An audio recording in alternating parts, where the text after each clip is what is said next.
set of units of our looking at the universe, naturally, it's not coming from the universe, it's coming from me. Because I am the guy who is being the observer, observing.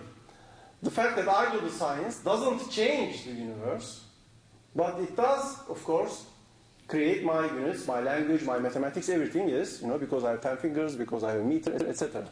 So in that sense, it's also real.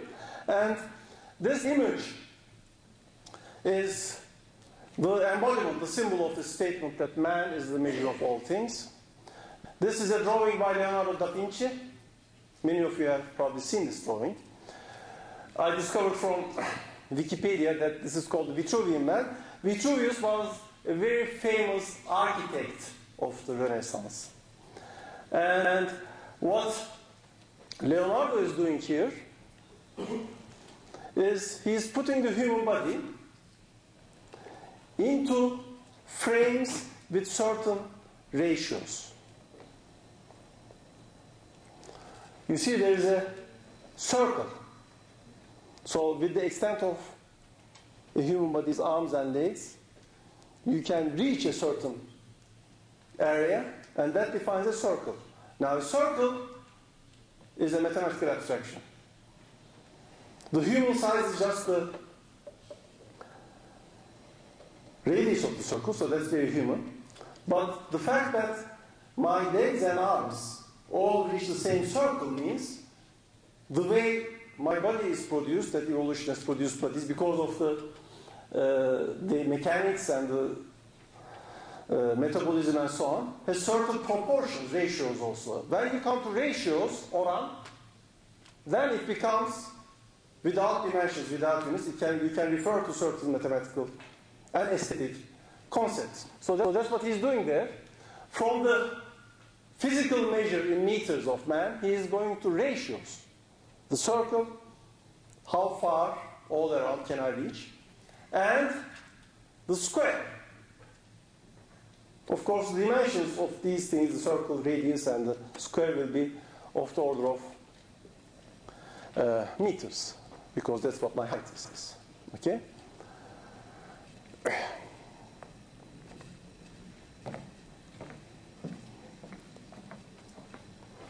Now you can go, it is not in this picture, you can go further in, when you study biology, physiology, as already early scientists and artists were aware of, you can get other ratios. For example, you can get the golden ratio, altın oran,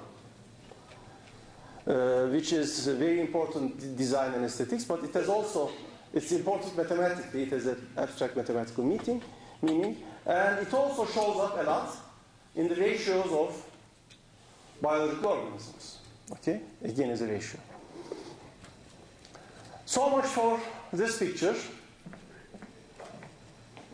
So our units, our way of looking at the universe, the need to construct a language for communication that relates to the world, and the mathematics that relates to the world, brings us to ourselves as a measure. But when you actually look at the numbers that you write down, this has nothing to do with me. And as a result, the sizes of the universe, small and large, and the time scales can be very large and very small compared to my size. Okay? Now, here's another thing I'd like to show you.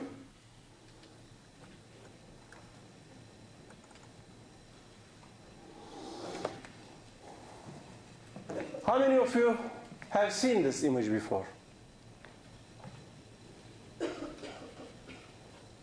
Okay, so you are a different generation. In the 1960s and 70s, this was very popular, very well known by the public. Those were the days of the early space exploration. That means sending man to the moon, sending spacecraft to the planets. And there was one spacecraft, the Pioneer. This was designed and shot into space by NASA to observe Jupiter and Saturn. So it was put into an orbit, shot into space in such a way that it will go past Saturn and then make a deviation past Jupiter and past Neptune. That means it is now very far from the Earth, and it is impossible and extremely expensive and not useful to make it come back to the Earth. Okay? So it was designed so that it goes past Jupiter and past Saturn and sends us pictures and scientific observations of those very far planets, and then it leaves the solar system.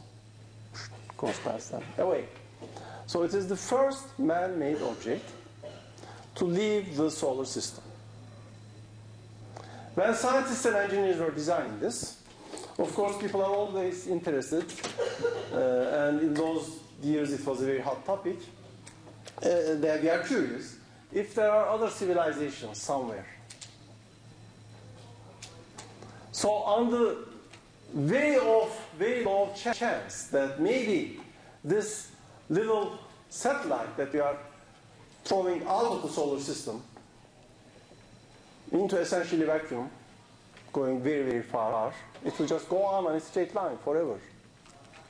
Okay? Maybe it will be observed, it will be intercepted by some intelligent civilization.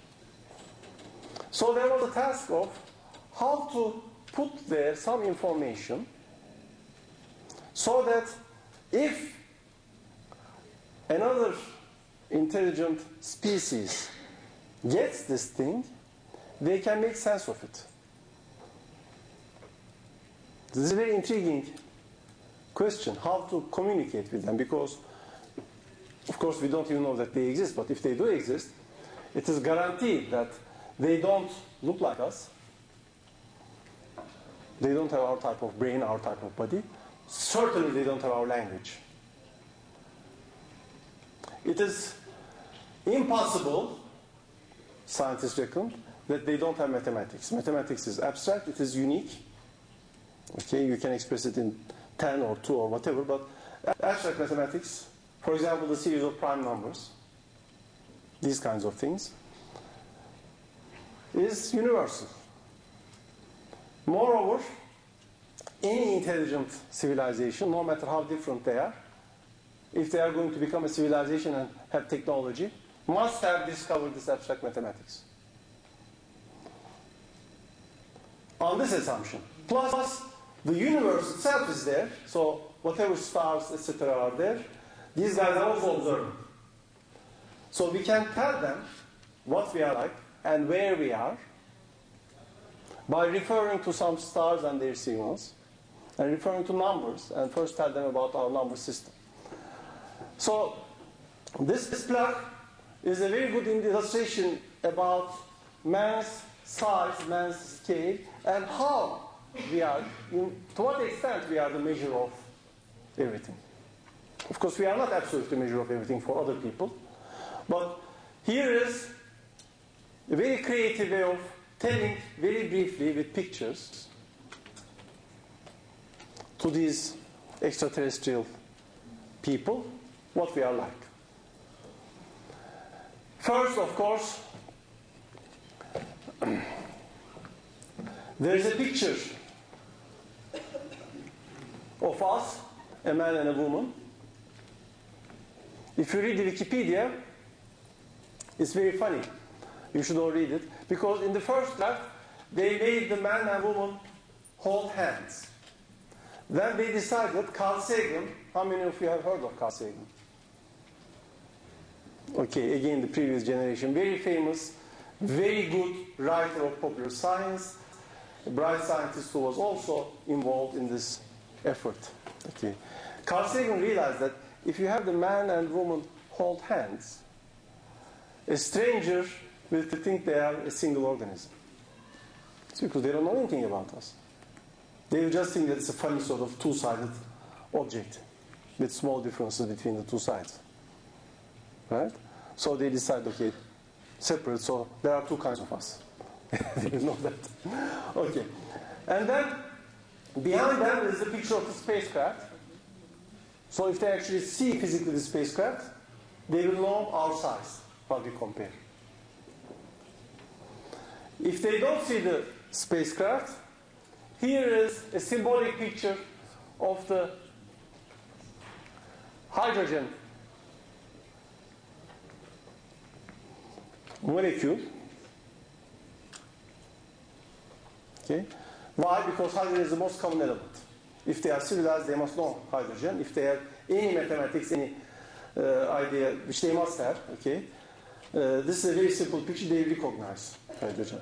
And then there are some ticks somewhere here, the definition tells you, which tells you in some dimensionless absolute units what is the frequency of basic oscillation of the hydrogen atom, and relates that to our second as numbers.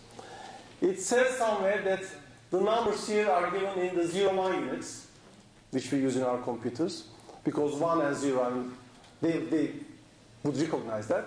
So the size of the hydrogen atom, the frequency of the hydrogen atom, those things are given in our units, but compared to absolute natural units, so they know our size, even if they don't catch the satellite. Okay? Then where are we? Here is a picture of the solar system. So this civilization, if they have advanced astronomy, they will have maybe discovered our solar system with all the planets.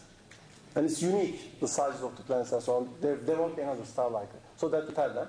Moreover, it tells from the position of the sun, there are these different directions. On each direction, there are some ticks.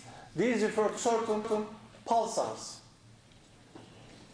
Pulsar is a kind of very energetic star that I am working on also. And their properties, they send out radio waves that have specific periods. Each pulsar is its own period. So which pulsar it is can be recognized by whether it's doing this or what. Okay? So this will help them to spot the sun because it is in such and such directions from this bunch of pulsars, each of which is marked by how fast it ticks. Okay? So this is a way to communicate without assuming any knowledge about our language, anything other than mathematics and science, which must be common to any advanced civilization. Okay. So what this is doing is inverting it in terms of natural scales, the tickings of certain stars, the ticking of hydrogen atom and so on. This is describing us. Okay? I put these on scores, and I would encourage you to read through them. Okay? And now we can have a break, and we'll continue in the next lecture.